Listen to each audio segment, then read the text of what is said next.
नमस्कार। आप सभी का मेरे इस यूट्यूब चैनल पर स्वागत है। मित्रों, आज का जो मेरा विषय है वो है संगति व्यसनीनाम पतनाय, अर्थात बुरी संगत के कारण मनुष्य पतन की ओर जाता है। हम अपने धर्म ग्रंथों में छोटी छोटी कथाओं को देखकर भी इसे समझ सकते हैं। तो चलिए, सबसे पहले मैं आपको हमारे धर्म ग्रंथों की कथाओं से अवगत कराता हूँ। आप सभी परिचित हैं महर्षि वाल्मीकि द्वारा रचित श्रीमद् वाल्मीकि रामायण, जो मूल रामायण कहलाती है। तो वाल्मीकि जी का यदि हम जीवन चरित्र देखें तो वाल्मीकि जी ने अपने आप को प्रचेता का पुत्र बताया है। प्रचेता यानी वशिष्ठ मुनि, नारद मुनि, इनके भाई थे, ब्रह्मा जी के मानस पुत्र। स्कंद पुराण में वाल्मीकि को जन्म जन्मांतर का व्याघ्र भी बताया गया है, परंतु उसमें लिखा है कि वो पूर्व जन्म में अग्नि शर्मा रत्नाकर नाम के एक वत्स गोत्रीय ब्राह्मण थे। फिर बुरी संगत लगने के कारण वो डाकू रत्नाकर बन गए। तो पहला तो उदाहरण यही है कि बुरी संगत के कारण वाल्मीकि जी का पतन हुआ, और जब नारद मुनि का उच्च संगत उनको प्राप्त हुई तो राम नाम का जप करके वे महर्षि वाल्मीकि कहलाए। मित्रों, दूसरा भी उदाहरण जो है, ये उदाहरण नहीं है, ये कोई कथा नहीं है, ये हिंदी का एक कहावत है। वो कहावत मुझे अभी ठीक से याद नहीं आ रही, पर उसका भी अर्थ ये होता है कि लंका जो चारों ओर से समुद्र से घिरी हुई है, उसका राजा रावण था, और रावण एक बुरा व्यक्ति था। उसकी बुरी संगत के कारण शांत स्वभाव के समुद्र के ऊपर भी भगवान श्री राम ने अपना तीर निकाला था, क्योंकि समुद्र ने रावण की बुरी संगत की थी। तो बुरी संगत हमें नहीं करना चाहिए। तीसरा उदाहरण यदि मैं दूं तो रामायण में ही एक कथा है वाली की। आप जानते हैं कि वाली बहुत बलवान था, सूर्यपुत्र था। वाली ने रावण को युद्ध में परास्त कर दिया था। एक बार वाली जी समुद्र किनारे संध्या करने के लिए बैठे थे, तब रावण वाली के ऊपर पीछे से आक्रमण करने के लिए आया था। और उसने सोचा कि मैं पीछे से कमर में हाथ डाल के वाली को पकड़ लूँगा और वाली को परास्त कर दूँगा।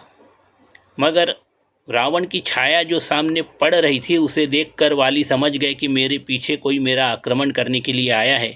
तो जैसे ही रावण ने वाली के कमर में हाथ डालने के लिए नीचे झुका, वाली ने उसकी गर्दन अपने काख में दबा ली और फिर उसको 7 समुद्र में ले गया। सब जगह काख में दबाकर उन्होंने संध्या की, और फिर वो वापस आए और रावण को छोड़ा। तब रावण ने जान लिया कि वाली मुझसे ज़्यादा बलशाली है, इसलिए वाली से रावण ने मित्रता का प्रस्ताव रखा, और वाली ने वो प्रस्ताव स्वीकार कर लिया। वो प्रस्ताव था, रावण ने कहा था कि वाली, यदि तुम्हारे ऊपर कोई आक्रमण करेगा तो मैं तुम्हारा साथ दूंगा, और मेरे ऊपर कोई आक्रमण करे तो तुम मेरा साथ देना। रावण से ये संगति ही वाली के पतन का कारण बनी। आप तो रामायण सभी लोग जानते ही हैं कि कबंध का जब भगवान राम ने वध किया और फिर उनको जब अग्नि संस्कार उनका किया, तब उनके अग्नि में से एक दिव्य पुरुष बाहर निकला, जिसने भगवान राम से कहा कि श्री राम, आप सुग्रीव से मैत्री करना, क्योंकि सुग्रीव और आप दोनों समदुखी हो। सुग्रीव की पत्नी का हरण वाली ने किया है और उसको देश निकाला दे दिया है, और तुम्हारी पत्नी का हरण रावण ने किया है और तुम भी अपने देश से वंचित हो। तो तुम यदि सुग्रीव की पत्नी और राज्य उसको वापस दिलाने में मदद करोगे तो सुग्रीव भी आपको सीता की खोज करने में मदद कर सकता है। तो भगवान राम ने सुग्रीव की मदद की और वाली का वध किया, एक बाण में वाली का वध कर दिया था। तो रावण के बुरी संगत के कारण वाली का पतन हुआ। एक और उदाहरण यदि हम महाभारत से देखें तो कर्ण सूर्यपुत्र थे, अत्यंत दानवीर, शूरवीर और क्षमाशील, ऐसा उनका चरित्र था। परंतु सूत पुत्र से उनको अंगराज कर्ण दुर्योधन ने बनाया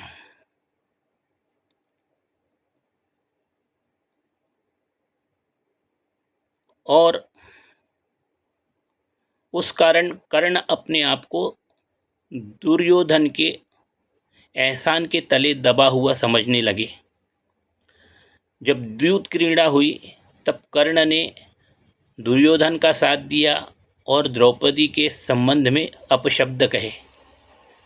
यही कर्ण के पतन का कारण बना। तो दोस्तों, पुराणों के कथाओं से तो हमने देख लिया कि बुरी संगत पतन का कारण बनती है, मगर मैंने अपने वास्तविक जीवन में भी देखा है कि एक अच्छा व्यक्ति बुरी संगत के कारण पतन की ओर अग्रसर हो जाता है।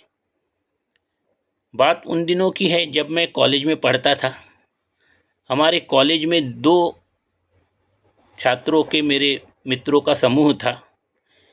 एक गुट में सीधे साधे धार्मिक विचार वाले दोस्त थे, उसकी सदस्य संख्या बहुत कम थी।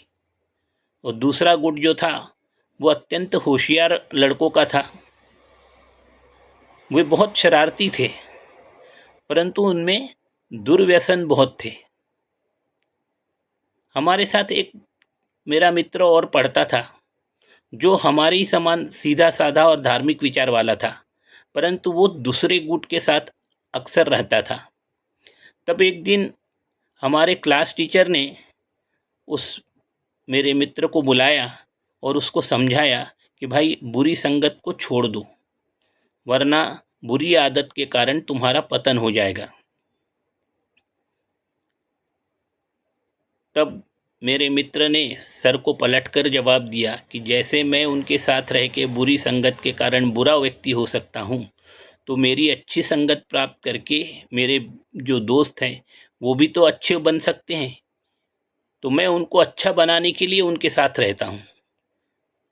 तब सर ने उसको समझाया कि देखो, हमारा मन जो है वो बहुत चंचल होता है। अच्छी बातें हम बड़ी मुश्किल से सीखते हैं, परंतु बुरी आदतें हमें समझ में आने के पहले ही हम अंगीकार कर चुके होते हैं। पर मेरा मित्र नहीं माना। सब लोग पास आउट हुए, लोगों को अलग अलग जगह नौकरी मिली। एक दिन जब मैं कार्यालय से घर जाने को निकल रहा था तो मुझे सूचना मिली कि कैंटीन में मेरा कोई कॉलेज का मित्र मेरी राह देख रहा है। मैं कैंटीन पहुंचा तो देखा पुराने मैले कुचेले कपड़े पहना हुआ, जिसके शरीर से शराब की दुर्गंध आ रही थी, बाल बिखरे हुए थे, ऐसा मेरा मित्र वहाँ खड़ा था। मुझे देख के उसने नमस्कार किया, बोले अपनी बहुत दिनों के बाद